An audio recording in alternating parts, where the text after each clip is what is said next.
Hi, second graders. Welcome to Read Aloud. Today we're going to read Chapter 8, Batten Down the Hatches. Here we go. Once I was back in room 26, I spent a lot of time in my sleeping hut trying hard not to think about boats. Every once in a while, though, I couldn't resist checking up on my friend's progress. With Mr. Brisbane's advice and help, holes were drilled, keels were attached, boats were sanded and painted, and sails were raised. He seemed especially pleased with the progress Kirk and Richie were making with their tall ship. Just make sure that those sails don't weigh that boat down, he told them. I'm going to test it at home tonight, Kirk said. After Mrs. Brisbane moved on, Richie turned to Kirk. Maybe I could test it at home. Have you ever sailed a model boat before? Asked Kirk. Richie admitted that he hadn't. But I can tell if it sails or sinks.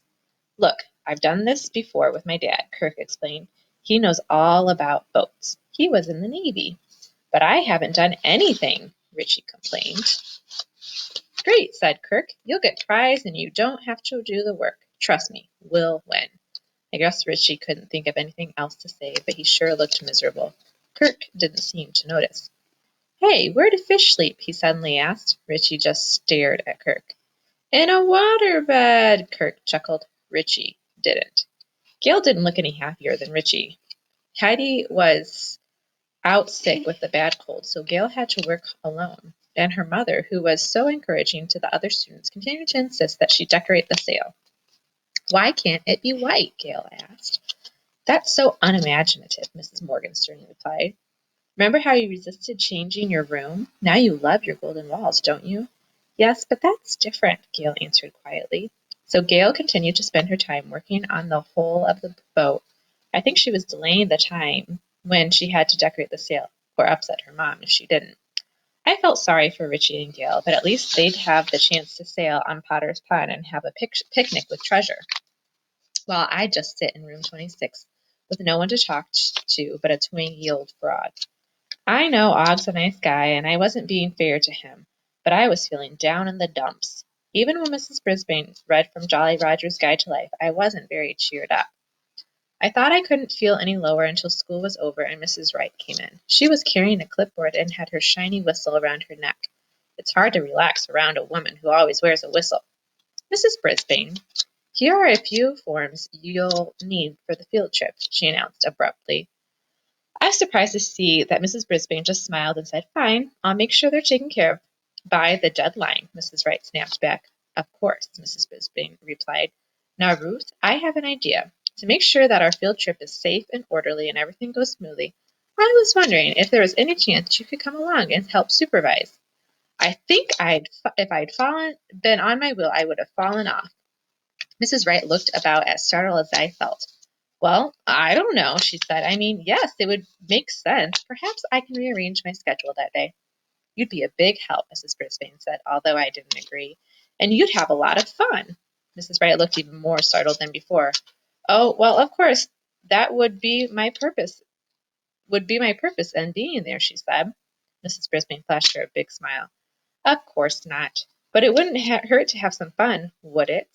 So that was Mrs. Brisbane's idea. She wanted to help Mrs. Wright have fun. I didn't think that even a wise teacher could make that happen. The only fun Mrs. Wright had was when she blew her whistle, which wasn't fun for small creatures with sensitive ears like mine. Good luck, I muttered as Mrs. Brisbane left the room. Good night, she answered cheerfully. That evening I had to listen to the splashing and splishing coming from Og's tank, which only reminded me that he could swim as much as he liked, while I was forbidden to be in water, ever. I guess Aldo didn't know that I wouldn't be joining the class at Potter's Pond. He continued to whistle and dance the hornpipe and say things like, Arg and me hearty. When he called me a salty dog, I felt sad, sad, sad, because if there's one thing I'm not, it's an unreasonable creature like a dog. On Thursday night, Aldo said a very strange thing. Maria has made me a pirate's outfit. She says I look handsome in it. Maria was Aldo's very nice wife, and I could hardly believe that she wanted him to be a pirate too. I tell ye, me buckaroos, this pirate life agrees with me, he added. Then he pushed his cleaning trolley out of room 26, turned off the light, and closed the door. Og? I squeaked. I could hear the faint splashing of water. Og? Do you think Aldo is going to be a pirate and sail away, and we'll never see him again? Boing, boing, boing, boing, Og responded in a very alarming way. I hope not either, I answered, although I'm usually only guessing what Og is trying to say. Aldo left the blinds open so that the street light outside lit up room 26 and bathed it in a soft glow. The tables were pushed together so the boats were all in a row. I'm taking a little walk, Og, I suddenly announced, flinging my cage door open. I was able to drop down from the water table where Og and I lived directly onto the table with the boats. It was grand seeing them up close. There was the beautiful swan boat with real feathers that Saya and Miranda brought in. The pirate flag looked wonderfully menacing on the boat Garth and AJ built. I had nothing but admiration for the colorful Chinese junk that Tabitha and Seth designed. The Viking boat that Art and Mandy created tilted a bit too much to one side, but they still had time to fix it. The tall ship was missing because Kirk had taken it home to test it. Gail's boat, and it was practically hers alone since Heidi had been sick all week, was plain and simple, just like the poster of the classic sailboat on the wall. My friends were doing a great, great, great job. And in spite of my own disappointment, I was proud of them. But I suddenly remembered the boat I'd sketched in my notebook, the SS Golden Hamster, with its impressive hamster flag. None of my friends had even thought of a flag except the pirate flag on Garth and AJ's boat. I looked around at the piles of art supplies in front of me and picked out a lovely triangle of aluminum foil and a toothpick. I carefully inserted the toothpick in the foil, and what do you know? It looked just like a silvery flag on a flagpole. I painted it right in front of Gail's boat, sticking it in a mound of modeling clay, as a way to make my mark and congratulate my friends on their good work, even though they'd never known whose flag it was. After all, it wasn't their fault I'd be a landlubber forever. There's always plenty of time to think of after Aldo leaves, and that night I couldn't help thinking about Kirk and how he was treating Richie. I'd never seen him act that way before. Everybody in room 26 wanted to win the prize for the race, but my other friends were acting like Kirk. What had gotten into him? Then I started to think about the weekend I'd spent not long ago at Kirk's house. It was a fun place to stay because Kirk's family is nice to visiting hamsters, and they all like to laugh like Kirk does. He has a mom, a dad, an older sister, Chrissy, and an older brother, Kevin. Kirk and Kevin shared a room. They had matching beds, matching lamps, and matching desks. Over each desk was a shelf. On Kirk's shelf there was a dictionary, a globe, 5 joke books, and a red ribbon tacked to the edge. On Kevin's shelf there were 3 silver trophies, 4 gold trophies, 4 plaques, and a row of red, blue, and gold ribbons. There must have been at least 10 of them. I didn't pay much attention to the difference between the shelves until Kirk pointed it out that Saturday afternoon. He and I were alone in his room. Kevin was out running track, which according to Kirk is like a lot like spinning my wheel, except you run in a circle on the ground.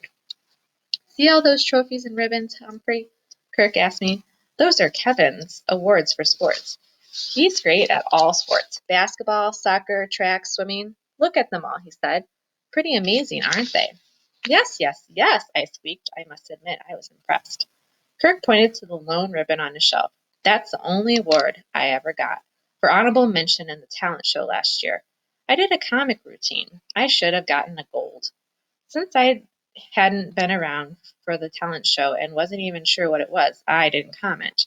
You should see my sister's room, Kirk continued. I'd show it to you, but she doesn't let me in there. Anyway, she has 2 shelves of awards for good grades and the debating team.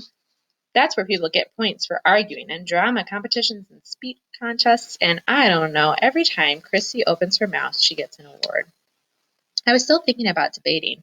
I didn't like arguments one bit, but humans get awards for them? Kirk plopped down on the bed. Dad always says I'd better get busy if I'm going to fill up my shelf. Then he says he's just kidding, but I'm not sure. It's just, well, I'm good at being funny, but they don't give awards for that. I got an award once for my Halloween costume, but Kirk seemed so upset. I didn't think it was a good time to mention it. Suddenly Kirk sat up. Hey, Humphrey, did you hear about the scarecrow who got a big award for being outstanding in his field? He laughed loudly. Get it? See, a scarecrow stands in a field, outstanding in his field. Unsqueakably funny, I said, though I was exerting A little, exaggerating a little. I've got a million of them, Kirk said. Did you hear the story about the spaceship? It was out of this world. He chuckled again, and so did I. Kirk jumped up and stood close to my cage. Here's one for you, Humphrey. What did the hamster say when he broke his leg? Quick, call a ambulance. A ambulance? Now that was funny. I hopped on my wheel to show Kirk the joke had made me happy. If I'd had a gold ribbon, I would have given it to him. Like I said, it was quiet in room 26. Og never squeaks up, much less tells a joke. Og, did you hear the one about the boy who wanted a prize so badly he'd even hurt his best friend's feelings to win it? I asked my neighbor. Og didn't laugh, but that was okay. The situation wasn't one bit funny, and I didn't have any idea how to make things better between Kirk and Richie. It didn't take long for Gail to notice the flag the next morning. Heidi was back too, and she asked who had made it. When the girls asked around, no one knew anything about it except me, but nobody asked. When Mrs. Morgenstern came over to check on their progress, she asked Dale how she decided to decorate the sail. Mom, can I make a flag instead? She asked. Fabulous idea, Mrs. Morgenstern replied. I love it. She seemed pleased, and so did Gail, who went right to work. First, she studied nautical flags in one of Mrs. Brisbane's books. It turns out there's a whole language for flags. Boats raise them to send messages to shore or to other boats. Then Gail designed her own series of flags with brightly colored stripes and patterns. I was happy I'd been able to inspire her again. Mr. Brisbane helped her string them along the side of the mast. Mrs. Morgenstern loved them, and best of all, Gail did too. It was a fine boat. They were all fine boats, especially after Mr. Brisbane helped Art and Mandy get their Viking ship to stand up straight. Kirk looked very pleased when Mr. Brisbane checked out their tall ship. It floated perfectly last night, Kirk said. I knew it would. Mr. Brisbane was full of praise. After he moved on, Kirk turned to Richie and said, I think we've pretty much got first prize wrapped up. You've got first prize wrapped up, Richie snapped. I'm just being a big nobody. Kirk looked surprised. Come on, Richie. No one has to know I did all the work. You look like a winner. But I won't feel like one. Richie quickly got up and sharpened about a million pencils. After a while, Mrs. Brisbane noticed and went over to talk to him. Is everything okay? She asked. I guess, he answered. She tried to get more information out of him, but he just kept sharpening pencils. So she wandered over to Kirk and asked him if everything was all right. Yeah, the boat's fantastic. Look, he answered. I mean, between you and Richie, Mrs. Brisbane said. Sure, we make a great team, Kirk said. He sounded as if he meant it. Does Kirk really think Richie doesn't mind being left out? I squeaked to Og. Boing, Og answered. He didn't sound very enthusiastic. Keep an eye on ye enemies, me hearties. There may be mutiny a-brewin'. From Jolly Roger's Guide to Life by Icy Waters. All right, chapter 9 is called Secrets, Secrets Everywhere. You want to say bye? Bye. Bye, guys.